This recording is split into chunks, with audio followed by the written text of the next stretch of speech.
Hello, my U.S. history students. Welcome to another week of our virtual learning.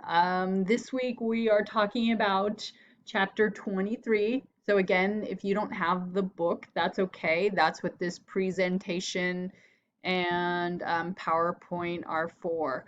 There will be some questions that will go with this, and I'm going to put this into an ed puzzle and just let you guys have time to pause it and answer the questions. This might be a two-part presentation depending on how long I go. But anyway, so we're into World War One from the American side. If you had me last year for world history, you will know about all the differences in the world that were really boiling and causing trouble. But we're focusing on America right now. So um, remember, the Americans wanted to stay out of any wars, and that was George Washington's philosophy, his belief, not to get involved in foreign problems. So at this time, we're into the 1910s. Woodrow Wilson is the president. He's a Democrat. And the 17th Amendment is approved and ratified, which means that senators are directly elected by the people. It wasn't that way when the Constitution was set up. And so, thanks to the progressive and the whole progressive movement, we get the 17th Amendment where US senators, are now directly elected by people. All right, so that's what's going on. Now we get to the rest of the world. Okay, so again, if you were in my world history from last year, you will remember Archduke Franz Ferdinand and his wife Sophie. And here's a little picture of them before they get into their car, their motorcade. Very sad. So he is the nephew and the heir to the Austro-Hungarian Empire, and his uncle sends him to Bosnia. Bosnia was a country in the Austro-Hungarian Empire, but there were a lot of problems going on because the people in Bosnia really felt they were more like Russians. Their languages, their culture, everything was about them was more Russian than Austria, Hungarian. So that's why they are not happy to be included in the Austro-Hungarian Empire. So again, there's all this tension and problems, and this emperor sends his nephew down to Bosnia to make peace and make nice, and to kind of soothe things over. Unfortunately, he and his wife were assassinated while they're on their visit. The emperor, very upset that his nephew is dead, and he blames Serbia, which is one of the countries next door. And so a lot of things go on. There are some letters written, some protests, but eventually on July 1914, Austria-Hungary declared war on Serbia.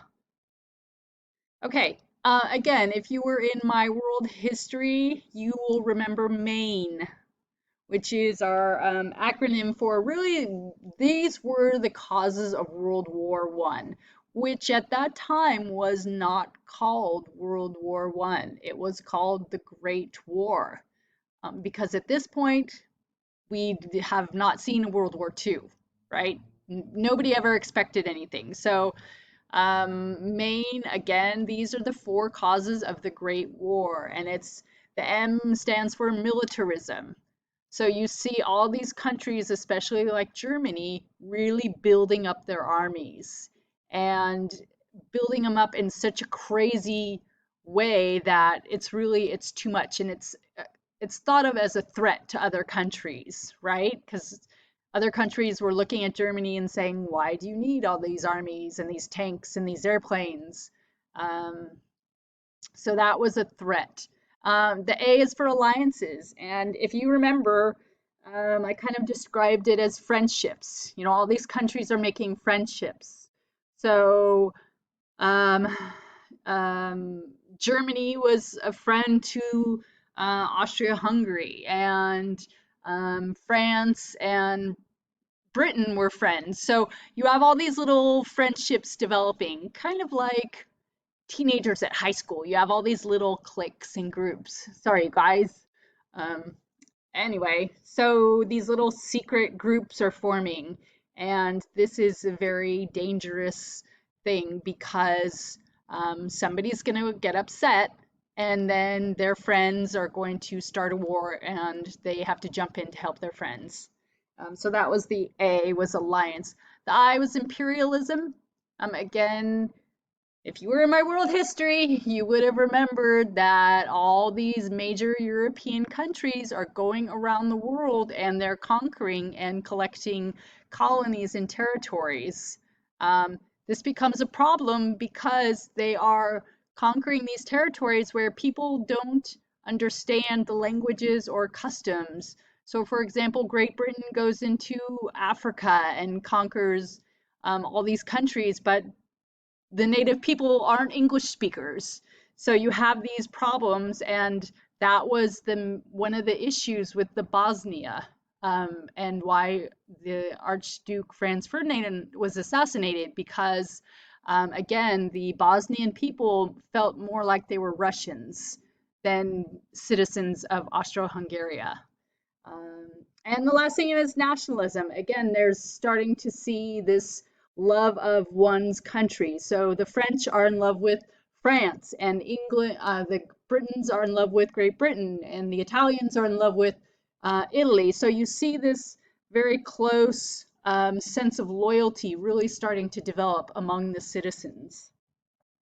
And it's almost like a domino where one side gets really upset and says, I'm going to declare war on you. And then their friends join in, and quickly their friends declare war on their enemies. So these were the sides of the war. It was the Central Powers with Austria-Hungary. That was the Austro-Hungarian Empire. But Germany is their friend. Italy kind of changed sides whenever they felt like it. At first they were neutral, then they joined Germany, and then they're like, nah, no, on second thought, we don't want to be in with your friends. Um, and Turkey and Bulgaria eventually join on the side of the Central Powers. And then on the other side, you have the Allied powers, which is Great Britain, France, Russia, Serbia. Italy again joins the Allied powers, and then the later was the US. But again, it's this almost like domino effect where Austria-Hungary declared war on Serbia. Serbia is friends with Russia, so Russia defends Serbia, and Russia declares war on the Austrian-Hungary. Well, Austria-Hungary has friends in Germany, so the Germans declare war on the Allied powers, and it's just this one big domino where all the sides kind of line up and they all start declaring war on each other, and then everything falls. Okay, but at this time, again, the United States is staying out of it. They don't want anything to do with any foreign wars. But then there are some problems that start to occur. One of them was the sinking of the Lusitania, which was a passenger ship going from New York to Great Britain. Um, but the Germans sank it. They sent a torpedo and it exploded and sank. There were 128 Americans on that ship. Um, the Germans said, oh, you Americans are sending war supplies to our enemies, so that's why we sank it. We, of course, denied this and said it was a passenger ship, which means it was only carrying people on it, just to go from one country to another. So Americans are very upset that this ship sank and these innocent Americans died. Um, all right, so here was the New York Times, the paper, talking about, the outrage. how the Germans sank it. This was a horrible thing. All these people are dead.